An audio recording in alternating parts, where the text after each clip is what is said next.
ये पूरा ये नहीं देखिए, ये हमें जेल मिलने नहीं पहुंच पाया था। मेरा बेटा भी नहीं है। पुराने नेताओं की बात ही कुछ और है, पुराने लोगों की बात ही कुछ और होती है। मिलने में आया हूँ, हमें जेल मिलने नहीं पहुंच पाया था। मैं आज अभी आपसे बैठ कर के स्वास्थ्य को लेकर के और उनका हालचाल ले रहा हूं। और आदरणीय आजम खान साहब वो बहुत पुराने नेता हैं। पुराने नेताओं की बात ही कुछ और है, पुराने लोगों की बात ही कुछ और होती है। ये हमारी पार्टी के दरख्त हैं, इतनी गहरी जड़ें और उतना ही गहरा उनका साया भी हम लोगों के साथ हमेशा रहा है। और ये बड़ी लड़ाई है, उसमें हम सब लोग मिलकर के लड़ेंगे। उनका स्वास्थ्य अच्छा हो, उन्हें न्याय मिले और शायद देश के इतिहास में और पॉलिटिकल कैरियर के इतिहास में पता नहीं भारतीय जनता पार्टी कौन सा गिनीज वर्ल्ड रिकॉर्ड बनाना चाहती है, कौन सा वर्ल्ड रिकॉर्ड की पॉलिटिकल परिवार आदरणीय आजम खान साहब पे सबसे ज्यादा केस लगे हैं। कोई अगर दूसरा परिवार ऐसा हो जहां पर केस लगे हैं, उनके ऊपर हैं गलत केस लगे, उनकी पत्नी पर बेटा अब्दुल्ला और उनके परिवार के और जितने भी साथी रहे, उन सब पर इस सरकार ने झूठे मुकदमे लगाए हैं। और इतना तकलीफ परेशानी किसी को नहीं पहुंचाई गई होगी जितनी आदरणीय आजम खान साहब और उनके परिवार को पहुंचाई गई है। ये कोई वर्ल्ड रिकॉर्ड बना रही है भारतीय जनता पार्टी।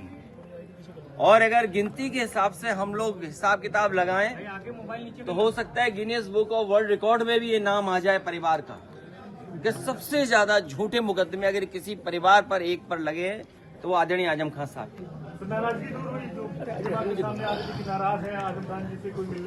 मैंने आपसे कहा कि पुराने लोग, पुराने समाजवादी जो नेताजी के साथ रहे और जो नेताजी के साथ हैं, उनकी बात ही अलग होती है।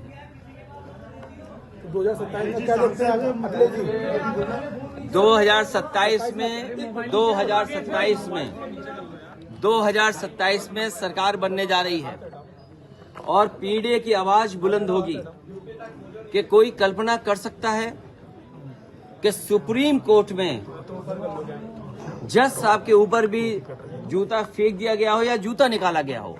हालांकि वो बात यहाँ करने की नहीं है। आज मैं आदरणीय आजम खान साहब का हालचाल लेने आया था, क्योंकि जेल नहीं पहुंच पाया था, इसलिए मैं मिलने आया था। और लगातार हम लोग मिलते भी रहेंगे। लेकिन जो सुप्रीम कोर्ट में हुआ है, ये समाज में कहीं न कहीं एक संदेश जा रहा है कि पीडीए के लोग कहीं बैठे हों, जीवन में कभी न कभी अपमानित होते हैं।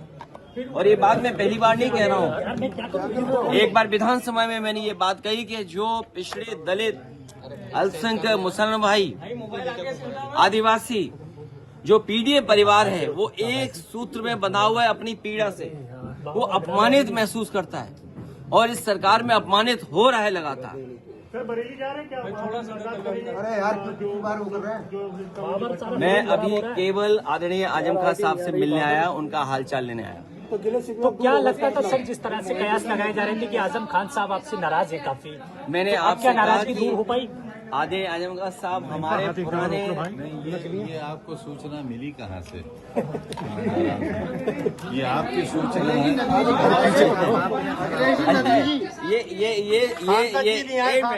ये पत्रकार साथी, ये मेरा हवाई जहाज कहाँ उतार रहे थे आप लोग? बरेली? नहीं, बरेली तो कुछ लोग उतार रहे थे, कुछ लोग यहाँ भी उतार रहे थे। सर नदवी जी जब से यहाँ से जीते हैं, आजम खान साहब के परिवार से नहीं मिलने आए। आपके साथ नदवी साहब? अभी मैं अकेला आया हूँ मिलने। मेरा बेटा भी नहीं है। उनको होना चाहिए था आपके साथ। ये आप लोग क्यों तय करते हो सब बातें? आप लोग सब तय कर लेते हो। अभी तो आप लोग सब तय कर, अभी मैं मिलने आया हूँ, मैं हालचाल लेने आया हूँ उनका स्वास्थ्य को लेकर के। आपको फिक्र ये करनी चाहिए कि कितने झूठे मुकदमे लग रहे हैं इनको, कितने झूठे मुकदमे लगे हैं। और मैंने कहा कि इतने गहरे रिश्ते हैं, ये समाजवादी पार्टी के दरख्त हैं, कितनी गहरी जड़ें हैं। ठीक है अखिलेश जी, ठीक है, ओके अखिलेश जी। आदरणीय आजम खान साहब पर मैंने पहले भी कहा, फिर कहता हूँ कि जितने भी झूठे मुकदमे लगे हैं सब वापस होंगे। और एक यूनिवर्सिटी का अच्छा काम कर रहे थे, न केवल हम आप लोगों के इस समय के लोगों की मदद होती, बल्कि आने वाली पीढ़ी का भी भाग्य सुधरता। ठीक है सर। सोचिए, यूनिवर्सिटी को जो लोग बर्बाद कर रहे हैं, नहीं हो पा रहा है, नहीं हो पा रहा है। वो समाज में हर चीज को बर्बाद करना चाहते हैं। 2027 में कितना मजबूत मान रहे हैं अखिलेश जी? इतना मजबूत हैं नहीं हो पा कि भारतीय जनता पार्टी को जनता हटाने जा रही है। इस बार देखिएगा, जनता आगे होगी और पॉलिटिकल पार्टी पीछे दिखाई देगी। और ये जो आई लव मोहब्बत वाला चल रहा है, इसमें क्या चाहिए? नहीं देखिए, ये पूरा ये नहीं, देखिए ये कुछ भी हो सकते हैं। आज केवल आप इतना ही रखिए कि हमारी बातचीत, मिलना और मिल करके मैं जा रहा हूँ। बिल्कुल नीचे आपने मुंह को छोड़ दी, देख तो रहे हो आप। सुरेश साहब बहुत सारे मुकदमे इसमें राजनीति से प्रेरित भी हैं और आजम खान साहब भी कहते हैं आपकी सरकार बनेगी तो क्या इन मुकदमों पर पुनर्विचार आप करें? न केवल आदरणीय आजम खान साहब के, और बहुत सारे लोग ऐसे हैं, आप में प्रेस में भी बहुत सारे लोग हैं, अभी दिख नहीं रहा मुझे, नहीं, इसमें बहुत सारे प्रेस के लोग हैं जिन पर झूठे मुकदमे हैं। ये दिल्ली से आए हैं, ये जानते हैं कितने पत्रकार साथियों पे झूठे मुकदमे हैं। आप लोग अगर प्रशासन का साथ देते हो, आप सरकार का साथ देते हो, तो आप पे मुकदमे नहीं होंगे। नहीं तो मीडिया पे जो मुकदमे लगे हैं सर, वो मुकदमे वो भी वापस होंगे और तुम्हारा स्वास्थ्य का भी ध्यान रखा जाएगा।